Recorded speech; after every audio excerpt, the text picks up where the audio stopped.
आखिर शांतिपूर्ण आप लोगों का भारत बंद था, बिहार बंद था, लेकिन इस तरह से लाठीचार्ज करना थाना प्रभारी क्या कहें? थाना प्रभारी स्पष्ट भाजपा के गुंडा की तरह काम कर रहा है और थाना प्रभारी का हम लोग लिखित शिकायत 9 तारीख को ही एसपी को दिए। एसपी के द्वारा हमें आश्वासन दिया गया कि इसको हटा के किसी को भेजेंगे। हम लोग उसी दिन कहे कि आप जल्दी से जल्दी निर्णय लीजिए।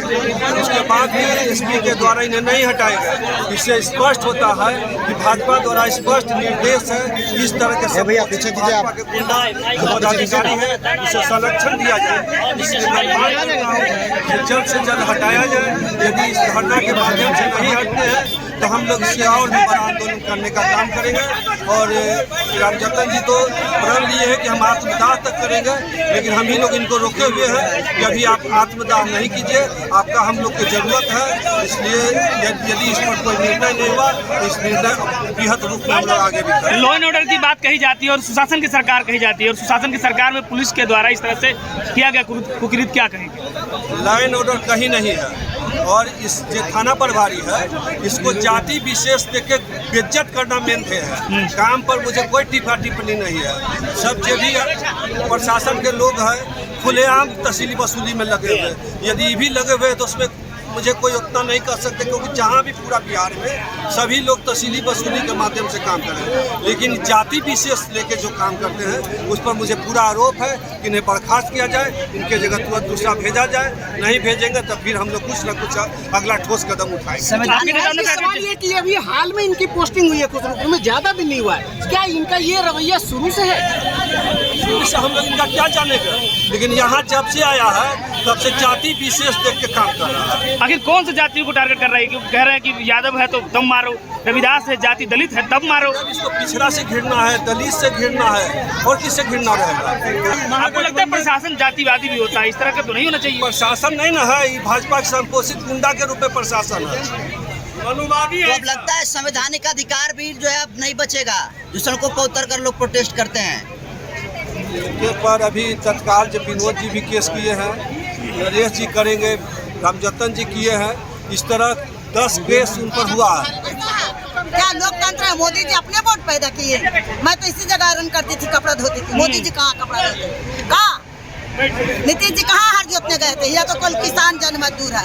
सभी जाति को यहाँ अपने अधिकार के लिए आए हैं। जब इसका फैसला करे सीनियर एसपी नीतीश कुमार जी, आना तो हम लोग आंदोलन नहीं रोकेंगे, इससे भी बड़ा आंदोलन। अगर प्रशासन भी जाति समझ के मारने लगे तो फिर जनता किसे सुरक्षा में? नहीं, अभी लोकतंत्र नहीं मिला हम लोग का अधिकार, आजादी।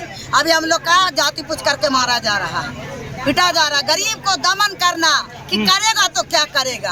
हम लोग गरीब अपना आवाज उठावेंगे, संविधान के हक अधिकार को मांगेंगे। अधिकार जो हमारे संविधान में बाबा साहब दिए हैं, हमारे लालू प्रसाद तेजस्वी यादव जी हम लोग गरीब के मसीहा है, चुप नहीं बैठे। तो क्या लगता है? क्षेत्रीय विधायक अनुरुद्ध जी हुए, हमारे देखिए पूर्वी विधायक बैठे हुए हैं। मैं वर्तमान मैं बोल रही हूँ मुनी रजक, मैं इसी जगह कपड़ा धोती थी। और जो भी बैठे हुए, जो भी मैं किसान जन मजदूर अमीर से लेके अभी दलित समाज से आती है और दलित समाज के मारा गया। हाँ, तब दलित को देख के पैर तोड़ दिया, कैसे खेती करेंगे? किसी का कंधा तोड़ दिया गया।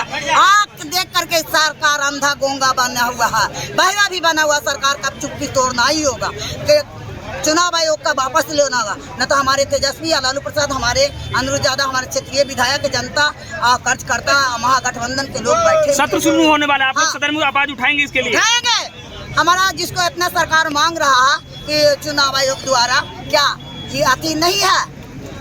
ये गलत बात नहीं है क्या? सरकार मोदी जी दे सकते हैं 5 कुर्सी पहले के? अरे कुर्सी का तो कागज सबका घारी का जमीन है, आप क्या खोजेगा पूर्व? लेकिन इस सरकार इसी बहाने दमन कर रहे हैं लोगों का। अधिकार मांगने वाला को पुलिस द्वारा, गुंडा द्वारा पिटाया जा रहा है। मारेंगे तो डर से नहीं उतरेगा, जान देंगे जमीन नहीं।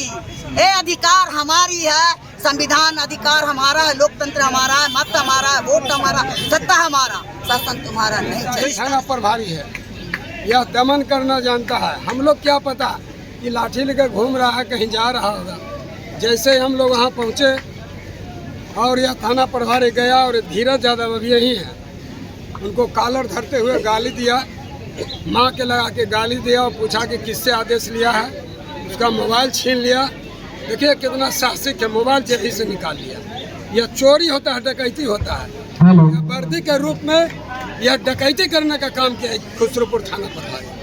मैं भारत के संविधान लेके चलता हूँ, मैं पढ़ता हूँ। भारत में के संविधान कहता है कि लोकतंत्र में लोग लोकतांत्रिक ढंग से अपना आवाज़ उठा सकता है, अपना आवाज़ बुलंद कर सकता है, अन्याय के खिलाफ लड़ सकता है।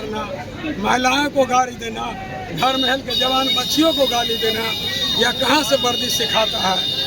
ऐसे जो मानसिकता के लोग हैं इनको बर्खास्त करे, इनको अविलंब हटावे। अब देख लीजिए खुसरूपुर के अंदर में यह पहला बार हुआ है कि किसी थाना प्रभारी के खिलाफ इस तरह के धरना प्रदर्शन करने का जरूरत पड़ा है, और कभी नहीं। मैं 30 साल से राजनीति में हूँ, मैं बैकटपुर में सरपंच रहा हूँ, मेरा भी एक प्रतिष्ठा है। मैं दलित समाज का पटना जिला संयोजक हूँ। दलित शोषितों पर अत्याचार होता है तो मैं लड़ता हूँ। मैं आवाज़ मेरा है। ये थाना में देख ले कि मेरे खिलाफ एक वो रिपोर्ट है, ये CCTV फुटेज देख ले कि जो जुलूस आ रहा था, क्या कहीं किसी को नुकसान पहुंचाया है, किसी को गाली दिया है, ये दिखा दे पूरे खुसरूपुर के CCTV कैमरा। अगर उसमें जुलूस वाले को ये बोलता है कि हमारे थाना पर ढेला मारा, कहीं कहीं कहता है। लेकिन ये भी बताया जा रहा है कि जो CCTV लगा हुआ है वो खराब है, यहाँ की जनता बता रहे हैं। थाना पर हम लोग ढेला मारे या कुछ बोले हैं, CCTV फुटेज दिखा दो भैया। वीडियो तुम ही बनाया है तो दिखा दो, हम तो दिखा देंगे वीडियो। हम वीडियो दिखा देंगे कि तुम जाके मोबाइल छीन रहे हो, तो मैं कैद किए हो। तुम दिखा दो कि हम लोग कहाँ किसी को कुछ बोल रहे हैं। आगे की क्या रणनीति होगी सर?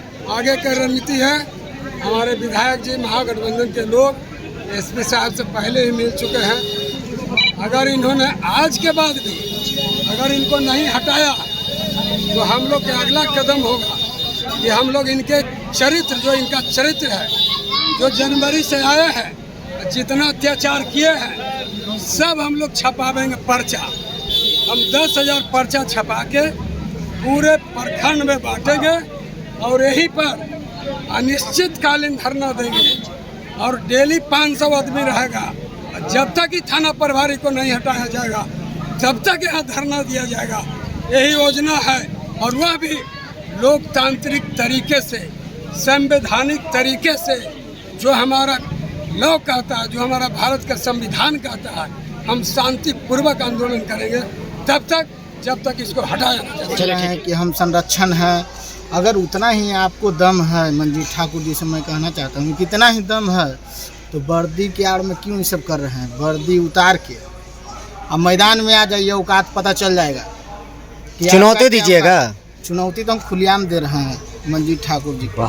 सुशासन की सरकार है, सुशासन की सरकार है। अगर उनको ऐसा लगता है कि बख्तियारपुर और खुसरूपुर के जनता कमज़ोर है और हम उसको दबदबा के कमज़ोर करके मजबूरी के फ़ायदा उठाएंगे, तो हम यह उनको चैलेंज कर रहे हैं कि वर्दी के आड़ में क्यों जनता को परेशान कर रहे हैं। वर्दी उतार के और नेता बनना है ना तो मैदान में आ जाए, उनको औकात पता चल जाएगा कि बख्तियारपुर और खुसरूपुर के जनता में कितना दम है।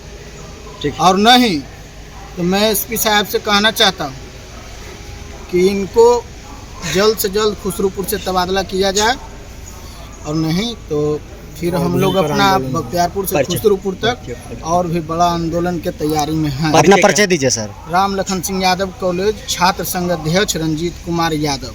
कभी भी इन चुनौती को हम स्वीकार करते हैं। थाना प्रभारी जेल भेजने की बात करते हैं, जेल भेज देंगे। जिस दिन सत्ता परिवर्तन हुआ, RJD का सत्ता आएगा ना, उस दिन टोटल विरोधी पार्टी जो भी है, जो आज हम लोग को जेल भेजने का काम कर रहे हैं, एक एक व्यक्ति को उठा के जेल में ठूंस देंगे। ठीक।